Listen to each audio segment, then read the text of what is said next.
মানুষের সাথে কথা বলাটা কমিয়ে দিন, দেখবেন জীবনের অর্ধেকটা সমস্যার সমাধান হয়ে গেছে। উপরে উপরে সবাই ভালোবাসা দেখায়, কিন্তু ভিতরে ভিতরে সবাই নিজের স্বার্থের দিকে তাকায়। মানুষের রূপ বদলানো দেখতে দেখতে দেখবেন আপনিও রূপ বদলানোটা শিখে গেছেন। হ্যালো এভরিওয়ান, আসসালামু আলাইকুম। কেমন আছেন সবাই? আশা করছি সবাই ভালো আছেন। নতুন একটি ব্লগে সবাইকে আমন্ত্রণ জানাচ্ছি। আমার আত্মীয় স্বজন, বন্ধু বান্ধব, ব্যক্তিগত সম্পর্ক যাদের সাথে আমার আছে তাদেরকে বলবো, আমার কোনো ধরনের কোনো পোস্ট নিয়ে যদি আপনাদের প্রবলেম থাকে, নিজ দায়িত্বে পেজটা প্লিজ আনফলো করে দিবেন। আমার খুব ভালো লাগবে। জোর করে আমাকে বলবো না দেখার জন্য, আর না দেখলে আমি অনেক খুশি হব। আর যারা একদম নতুন পেজ খুলেছেন তাদেরকে অবশ্যই একটা ভালো পরামর্শ দিচ্ছি। পরামর্শটা অবশ্যই একদিন মনে রাখবেন যে হ্যাঁ, আপু পরামর্শটা দিয়েছিল। ব্যক্তিগত কোনো মানুষকে, আপনার জীবনে যারা ব্যক্তিগতভাবে আপনাকে চিনে সেই সকল মানুষদেরকে কখনো পেজে আমন্ত্রণ জানাতে যাবেন না, আর পেজে অ্যাডও করবেন না। ভবিষ্যতে অনেক পস্তাবেন, ঠিক আছে? আমার হাজব্যান্ড অতিমাত্রায় একজন ভদ্র মানুষ। যে ভদ্র, সে ভদ্রতার খাতিরে কিন্তু চুপ হয়ে থাকে। আর অভদ্র মানুষটা মনে করে ওর জবাব দেওয়ার আসলে ক্ষমতা নাই, কিন্তু ক্ষমতা আছে। তো আমি আমার হাজব্যান্ডকে বলেছি একটু হজম করো। কথা হজম করাও কিন্তু একটা শিল্প, সবাই সেটা পারে না। তো সকালবেলা আমি মাছের বাজার করেছি। আপনারা জানেন আমার বাজার করতে খুব ভালো লাগে। আমি মাছ দেখলাম একটু টাটকা টাটকা, তো আজকেই কিনে নিয়ে আসছি। এবং পুজোর 4 দিনের ছুটিটা ওদের বাবা ঘুমিয়ে ঘুমিয়ে কাটিয়েছে, আর আমি মাছের বাজার করে কাটিয়েছি, যাতে স্কুলটা খুললে আমার তেমন একটা ঝামেলা না হয়। তো মাছগুলো কেটে নিলাম, আর একটু মাছ থেকে আমি প্যাটা বের করেছি। মাছের প্যাটা খেতে অনেকেই পছন্দ করে না, বিশেষ করে ছেলেরা তো একদমই পছন্দ করে না, আমার হাজব্যান্ডও পছন্দ করে না, কিন্তু আমার কাছে অনেক ভালো লাগে।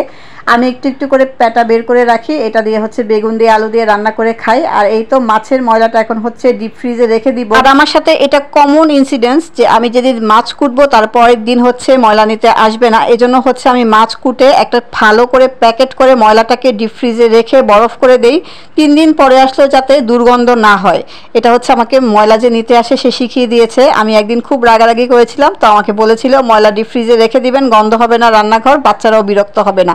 আমার বড় মেয়েটা অনেক বেশি বিরক্ত হয়। মাছ ভেঙে মূলা দিয়ে রান্না করাটা শীতের সময় আমার আর আমার মেয়ের অনেক পছন্দের একটা তরকারি। আমার ঘরে এমনও হয় 1 কেজি মূলা নেওয়া হয়, 1 কেজি একদিনেই লাগে। খুব পছন্দ করে আমরা দুজন খাই। পয়সার মতো গোল গোল করে কেটে মাছের মাথা ভেঙে মূলা রান্না খেতে কিন্তু অনেক মজা লাগে। শীতের সময় আমাদের বাসায় এটা কমন একটা সবজি। রাতের বেলা একটু বড় মেয়েটাকে নিয়ে বসেছিলাম পড়াতে, কিন্তু ছোট মেয়েটা যখন ডিস্টার্ব করছিল তো বাবার সাথে বাইরে পাঠালাম যে যাও একটু ঘুরে আসো। ঘুরেতেও আসে নাই, আমার কতগুলো টাকা খরচ করে আসছে। আসলে পুরান ঢাকার মানুষ বলে কথা, 3 বেলা বিরিয়ানি দিলে 3 বেলায় বিরিয়ানি খাবে, সকালে বিকালে দুপুরে শুধু বিরিয়ানি আর বিরিয়ানি। ভাত রান্না করলেই বলে আমি বিরিয়ানি খাবো। তো আজকে আর বিরিয়ানি পাই নাই, যে ফ্রাইড রাইস নিয়ে আসছে।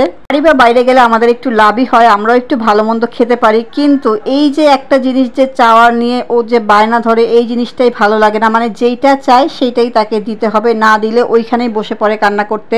তো গিয়েছিল বিরিয়ানি আনতে, বিরিয়ানি তো পায় নাই, নিয়ে আসছে ফ্রাইড রাইস। এটা তাকে এখন রাতে খাইয়ে দিব। যারা একদম নতুন পেজ খুলেছেন তাদেরকে একটু ইনফরমেটিভ কথা শোনাই। যারা নতুন কাজ করছেন, যদি 10 জনের 10 কথা হজম করে কাজ করতে পারেন তাহলেই কাজ করেন, তা না হলে মাঝপথে কাজ ছেড়ে দিয়ে এখন কষ্ট করে লাভ নাই।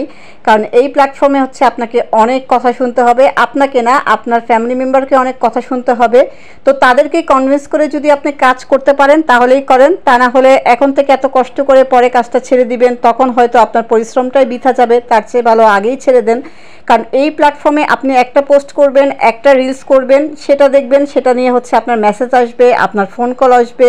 আপনি হাসতে হাসতে গড়াগড়ি খেয়ে যদি স্যাড পোস্ট করেন, তারপরে আপনাকে মেসেজ দিবে, কল দিবে, আপনি ঠিক আছেন নাকি, আপনার কোনো সমস্যা হচ্ছে নাকি, আসলে যে আপনি কেন পোস্ট করেছেন, কী কারণে করেছেন, সেটা আপনাকে আবার তাদের কাছে কৈফিয়ত দিতে হবে। তার চেয়ে ভালো ভাই এই প্ল্যাটফর্মটা ছেড়ে দেন। কারণ 10 জনের 10 কথা শুনে না কাজ করতে আপনি পারবেন না।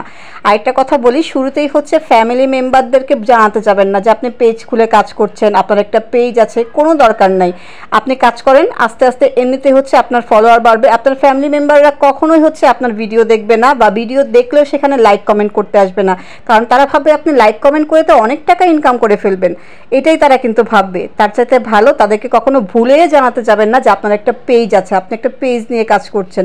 যত তাদেরকে দূরে রাখবেন আপনার পেজ থেকে, তত ভালো হবে আপনার জন্য, এবং আপনার পোস্ট করতে তত বেশি সুবিধা হবে। কারণ এটা তো তারা বুঝবে না যে আপনি কেন এই পোস্টগুলো করছেন। তো আজকে এই পর্যন্তই, সবাই ভালো থাকবেন, আল্লাহ হাফেজ।